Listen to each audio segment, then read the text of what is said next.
సంగారెడ్డి జిల్లా Andole social welfare residential school విద్యార్థులు రెండో రోజు ఆందోళనకు దిగారు. ప్రిన్సిపల్ గ్రేసీబాయి తమను వేధిస్తోందని నిరసన చేస్తున్నారు. అడిషనల్ కలెక్టర్ చంద్రశేఖర్ నిన్న విద్యార్థులతో చర్చలు జరిపారు. అయినా విద్యార్థులు మాత్రం తమ ఆందోళనను కొనసాగిస్తూనే ఉన్నారు. అయితే విషయం తెలిసిన పోలీసులు స్కూల్లోనికి వెళ్లి మీడియా లోపలికి రాకుండా గేట్లు మూసివేశారు.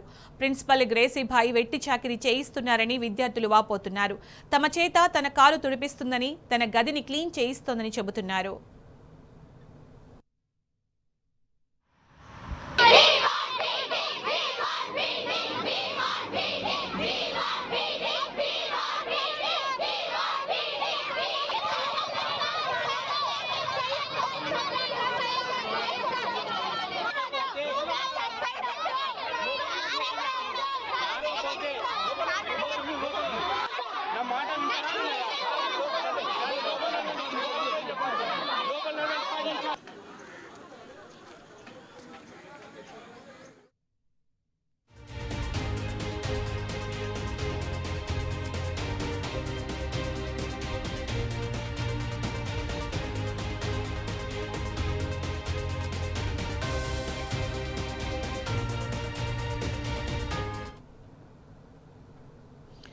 ఇదే అంశానికి సంబంధించి పూర్తి సమాచారం మా ప్రతినిధి రంగాచారి అందిస్తారు. రంగాచారి, ఆందోళ్ రెసిడెన్షియల్ పాఠశాలలో విద్యార్థుల ఆందోళన కంటిన్యూ చేస్తున్నట్టు తెలుస్తుంది. అప్డేట్స్ ఏంటి రంగాచారి? Good morning Sunitha. ఇది ఆందోళ్ గురుకుల బాలికల గురుకుల పాఠశాలకు సంబంధించిన సోషల్ వెల్ఫేర్ పాఠశాలకు సంబంధించిన విద్యార్థినులు రెండో రోజు కూడా తమ ఆందోళనను కొనసాగిస్తున్నటువంటి పరిస్థితి ఇవాళ మళ్ళీ జరిగింది. ఈ రోజు ఉదయం కూడా పెద్ద ఎత్తున విద్యార్థినులంతా కూడా బయటకు వచ్చి బైఠాయించడానికి ప్రయత్నం చేశారు. కొద్దిసేపు కూర్చున్నటువంటి పరిస్థితి. వాళ్ళు ఒకటే మూకుమ్మడిగా చెప్తున్న విషయం ఏమిటంటే, ఆ గ్రేసీబాయి ప్రిన్సిపల్ ఎవరైతే ఉన్నారో ఆమెను అక్కడి నుంచి ఎట్టి పరిస్థితుల్లో ట్రాన్స్ఫర్ చేయాలి, లేని పక్షంలో తామందరికి కూడా టీసీలు ఇచ్చి బయటికి పంపించాలని చెప్పి వాళ్ళు డిమాండ్ చేస్తూ ఉన్నారు. నిన్న ఉదయం కూడా వాళ్ళు సుమారు గంటన్నర పాటు పెద్ద ఎత్తున ఆందోళన చేసిన నేపథ్యంలో పోలీసులు వచ్చి వాళ్ళకు కాస్త నచ్చజెప్పి లోపలికి పంపించారు. నిన్న చంద్రశేఖర్, అడిషనల్ కలెక్టర్ చంద్రశేఖర్ వచ్చి విద్యార్థులతో చాలాసేపు చర్చ జరిపారు. మిగతా అధికారులు కూడా వచ్చి చర్చలు జరిపారు. మేము చర్యలు తీసుకుంటామని చెప్పారు. కానీ ఇప్పటి వరకు కూడా ఆ నిర్ణయం ఎలాంటి నిర్ణయం రాకపోవడం పట్ల విద్యార్థులంతా కూడా తీవ్రమైనటువంటి ఆగ్రహంతో ఉన్న పరిస్థితి.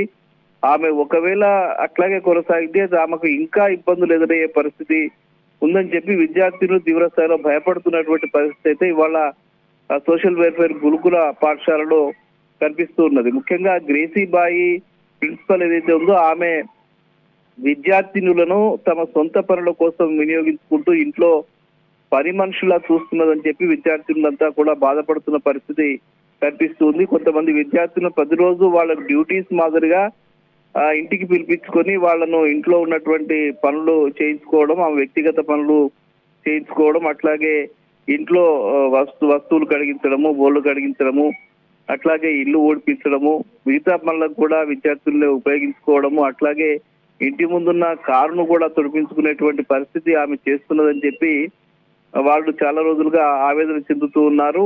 ఇక భరించలేని పరిస్థితిలో వాళ్ళంతా కూడా రోడ్డు మీదకి వచ్చి ఆందోళన చేస్తున్నటువంటి పరిస్థితి కూడా ఉంది. మరోవైపు పాఠశాల నిర్వహణ కూడా సక్రమంగా జరగడం లేదని చెప్పి వాళ్ళు విద్యార్థులు ఆరోపిస్తున్నటువంటి పరిస్థితి కనిపిస్తున్నది.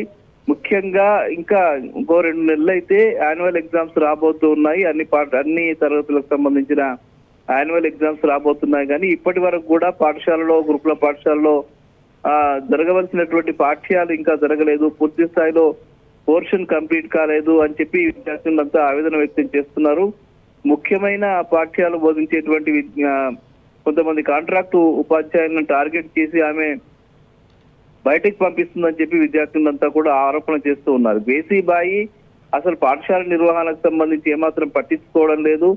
ఆమె తమ వ్యక్తిగత పనులు చేసుకోవడం తప్ప విద్యార్థులకు సంబంధించిన సమస్యలు కానీ పాఠశాల నిర్వహణకు సంబంధించిన అది కూడా ఏమి పట్టించుకోవడం లేదని చెప్పి ఆవేదన చెందుతున్నారు. అట్లాగే ముఖ్యంగా తమ వ్యక్తిగత పనులకు వినియోగించుకోవడం, తమను వేధించడం, ఎవరైతే పనులు చెయ్యరో వాళ్ళని టార్గెట్ చేసి ఇబ్బందులకు గురి చేయడం, ఇవన్నీ చాలా రోజులుగా జరుగుతున్నాయని చెప్పి విద్యార్థులు చెప్తూ ఉన్నారు. నిన్న చాలా గట్టిగానే వాళ్ళ అధికారులతో, స్థానికంగా ఉండేటువంటి అధికారులతో, పోలీసులతో కూడా వాగ్వివాదానికి దిగినటువంటి పరిస్థితి ఉంది. మా సమస్యలు ఎవరు పట్టించుకోవడం లేదు, మేము ఎంత మొత్తుకున్నా మా దగ్గరికి రావడం లేదు, మేము చెప్పింది వినడం లేదని చెప్పి వాళ్ళు ఆందోళన చెందుతూ ఉన్నారు. నిన్న మేము చాలా స్పష్టంగా చెప్పాము, ఎట్టి పరిస్థితుల్లో ఈ ప్రిన్సిపల్ గ్రేసీ బాయి ఇక్కడ కొనసాగడానికి వీల్లేదు, ఆమె ఉంటే మేము ఈ పాఠశాలలో చదవడానికి సిద్ధంగా లేము అని చెప్పి వాళ్ళు చాలా స్పష్టంగా చెప్తూ ఉన్నారు. Right. ఇవాళ వాళ్ళు ఒకటే డిమాండ్ చేస్తూ ఉన్నారు, ఆమెను ట్రాన్స్ఫర్ చేసే పరిస్థితి కనిపించడం లేదు కాబట్టి మాకు టీసీ ఇచ్చి పంపించండి, మేమంతా వెళ్ళిపోతాము, వి వాంట్ టీసీ అని చెప్పి వాళ్ళంతా కూడా గేటు ముందు బైఠాయించి ఆందోళనకు దిగుతున్నటువంటి పరిస్థితి ఉంది. అయితే ఈ రోజు అక్కడికి వచ్చినటువంటి పోలీసులు వాళ్ళని త్వరగా లోపలికి పంపించి రైట్ రంగాచారి.